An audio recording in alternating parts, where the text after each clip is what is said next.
Hello दोस्तों, नमस्कार। एक बार फिर से स्वागत है आपके अपने यूट्यूब चैनल देव जी के ट्रिक्स में।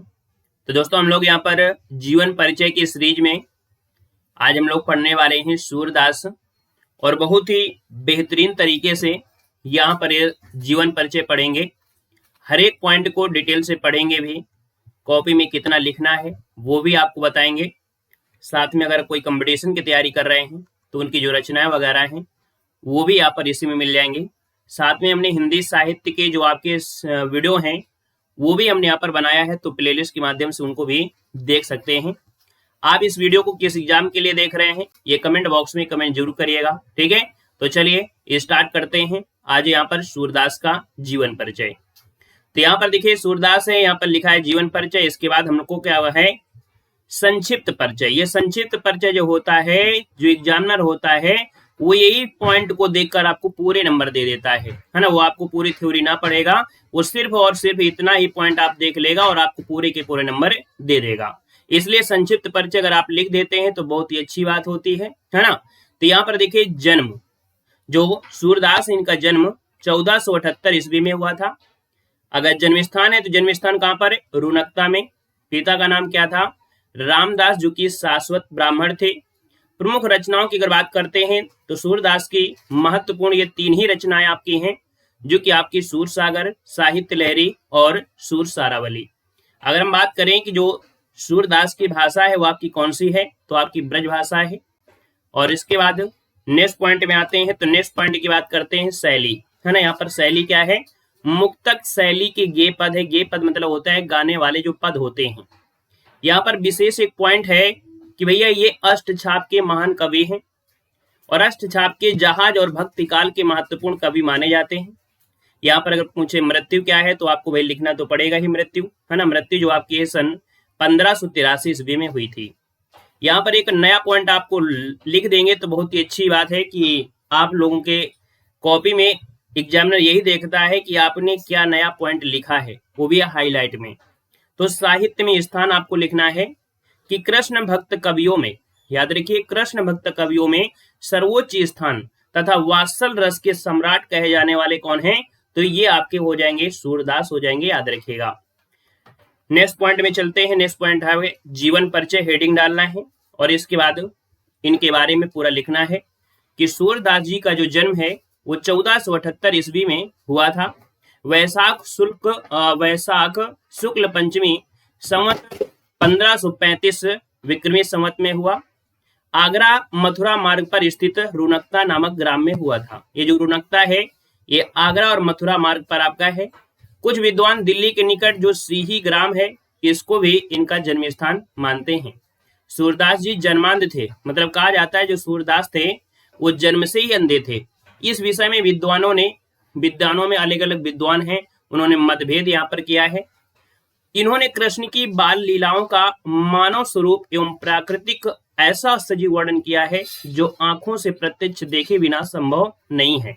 मतलब कि जो सूरदास हैं इन्हें भगवान कृष्ण की जो लीला हैं उनको ऐसे बिल्कुल से सजीव तक दर्शाया है जब तक ये देखे नहीं होंगे तो ऐसी लीला का गान कैसे कौन कैसे कर सकता है। तो वही चीज दिया है कि इन्होंने कृष्ण की बाल लीलाओं का जो मानव स्वरूप, स्वभाव या कह सकते हैं प्राकृतिक और ऐसा सजीव वर्णन किया है जो आंखों के प्रत्यक्ष देखे बिना संभव नहीं है। तो सूरदास जी बल्लभाचार्य के शिष्य थे, याद रखिएगा, सूरदास जी श्री बल्लभाचार्य के शिष्य थे। यहां पर समझ गए हैं कि भैया बल्लभाचार्य जो आपके थे वो सूरदास जी के क्या थे, गुरु थे। वे मथुरा के गौ घाट पर श्री नाथ जी के मंदिर में रहते थे। सूरदास का जो विवाह भी हुआ था, याद रखिए सूरदास जी हैं इनका विवाह भी हुआ था। विरक्त होने से पहले, है ना, मतलब विरक्त मतलब होता है इन्होंने अपना घर जब त्यागा था उससे पहले अपने परिवार के साथ रहा करते थे। पहले वे दीनता के पद गाया करते थे, अर्थात दीन दुखी के पद जो थे वो गाया करते थे। लेकिन बाद में क्या हुआ, इनके जीवन में एक मोड़ आया। बल्लभाचार्य जी के संपर्क में आए और इनके संपर्क में आने के बाद वे कृष्ण लीला का गान करने लगे थे। और ये जब गान कर रहे थे तो इनके पद सुनकर जो आपके पुष्टि मार्ग के संस्थापक कहे जाते हैं बल्लभाचार्य ने इन्हें अपना शिष्य बना लिया था। और श्रीनाथ जी के मंदिर में कीर्तन का जो भार है वो किसको, सूरदास जी को सौंप दिया था। श्री वल्लभाचार्य के पुत्र का नाम क्या है? विट्ठलनाथ था। इन्होंने अष्टछाप नाम से 8 कृष्ण भक्त कवियों का जो संगठन किया था, उसमें सूरदास जी इसके सर्वश्रेष्ठ कवि आपके थे। तो याद रखिए, अष्टछाप में सबसे सर्वश्रेष्ठ कवि कौन कहलाते हैं? तो सूरदास का नाम आता है। वे गौ घाट पर रहकर जीवन पर्यंत कृष्ण की लीलाओं का गायन करते रहे। कहा जाता है कि एक बार मथुरा में सूरदास जी से तुलसीदास जी की भेंट हुई। धीरे धीरे दोनों में प्रेम भाव बढ़ गया। सूर से प्रभावित होकर ही तुलसीदास ने कृष्ण गीतावली की रचना की। आपको याद होगा कि जो तुलसीदास का हमने जीवन परिचय बताया था, वहां पर बताया था तुलसीदास की एक रचना है कृष्ण गीतावली, जो कि आपकी ब्रजभाषा में है। और ये जो लिखा था, कहीं न कहीं सूरदास से प्रभावित होकर तुलसीदास ने कृष्ण गीतावली की रचना किया था। नेक्स्ट पॉइंट में आते हैं कि सूरदास जी की मृत्यु है वो कब हुई थी? तो इनकी मृत्यु हुई थी 1583 ईस्वी में गोवर्धन के पास परसौली नामक ग्राम में हुई थी। मृत्यु के समय महाप्रभु वल्लभाचार्य के जो सुपुत्र थे विट्ठलनाथ जी वहां पर उपस्थित थे। अब इसके बाद लिखना है कृतियां। हालांकि आपने प्रारंभ में लिख भी दिया था, बाकी आपको यहाँ पर लिख देना है कृतियां अर्थात रचनाएं, कि महाकवि सूरदास की निम्नलिखित 3 रचनाएं ही उपलब्ध हैं। और इन 3 रचनाओं में से पहली रचना आपकी है सूर सागर। अब ये सूर सागर में है क्या? बाकी अगर आप नहीं लिखना चाहते हैं, ये जो हम आपको डिटेल में बता रहे हैं यहाँ से सूर सागर के बारे में, तो भी ना लिखेंगे तो कोई दिक्कत नहीं है, क्योंकि आपने प्रारंभ में इनकी तीनों रचनाएं लिख दिया है। बाकी और अच्छी तरीके से अट्रैक्ट करने के लिए, एग्जामिनर को थोड़ा सा लुभाने के लिए आप लिख देंगे और जानकारी भी आपको मिल जाएगी। तो सूर सागर में क्या है कि श्रीमद् भागवत के आधार पर रचित सूर सागर के 1.25 लाख पदों में से अब लगभग 10,000 पद ही क्या है उपलब्ध बताए जाते हैं। मतलब कहा जाता है जो सूर सागर थे, है ना, सूरदास थे, इनके जो पद हैं वो 1.25 लाख थे, लेकिन सूर सागर के 1.25 लाख पदों में अब लगभग 10,000 पद ही क्या है उपलब्ध बताए जाते हैं, जिनमें से कृष्ण की बाल लीलाओं, गोपी प्रेम, गोपी विरह, उद्धव गोपी संवाद का जो बड़ा मनोवैज्ञानिक और सरस वर्णन किया गया है। संपूर्ण सूर सागर एक गीतिका काव्य है, अर्थात जो सूर सागर है एक ऐसा काव्य है, गीत काव्य है। इसके पद जो हैं वो तन्मया के साथ गाए जाते हैं तथा यही ग्रंथ सूरदास की कीर्तन का क्या होते हैं? स्तंभ है। इसके बाद दूसरा है, यहाँ पर दूसरी रचना है सूर सारावली। याद रखिए कि सूर सारावली इसमें से 1107 पद हैं। या सूर सागर का सार भाग है। स्थलों पर महाभारत की कथाओं के अंशों की झलक भी देखने को मिलती है। तीसरी रचना है साहित्य लहरी। इसमें से 118 जो दृष्टिकूट पदों का संग्रह है, अर्थात दृष्टिकूट जानते हैं कि ये अंधे थे और इनको दिखाई नहीं देता था, तो कहीं ना कहीं इनके 118 दृष्टिकूट पदों का जो संग्रह मिलता है वो किसमें? साहित्य लहरी मिलता है।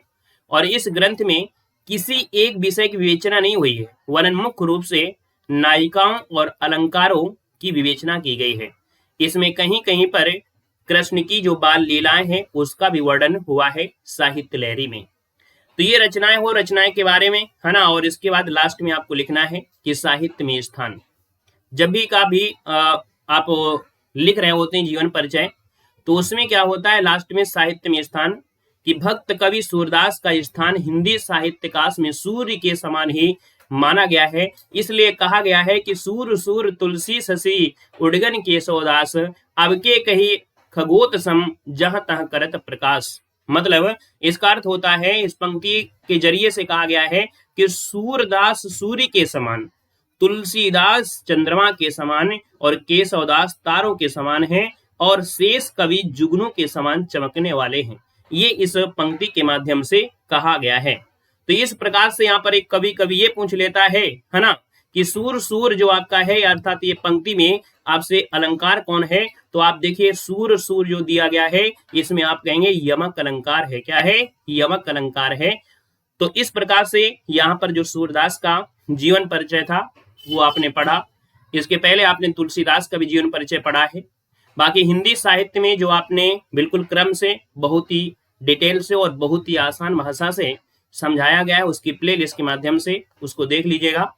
आप इस वीडियो को कब देख रहे हैं और किस एग्जाम के लिए देख रहे हैं और कहां से देख रहे हैं, एक कमेंट बॉक्स में कमेंट करिएगा और अपना प्यार सपोर्ट जरूर करिएगा। वीडियो को लाइक करिएगा, अच्छा लगा है, अपने दोस्तों को भी शेयर कर दीजिएगा। आज के लिए इतना रखते हैं, मिलते हैं एक नए वीडियो के साथ। धन्यवाद। जय हिंद। वंदे मातरम।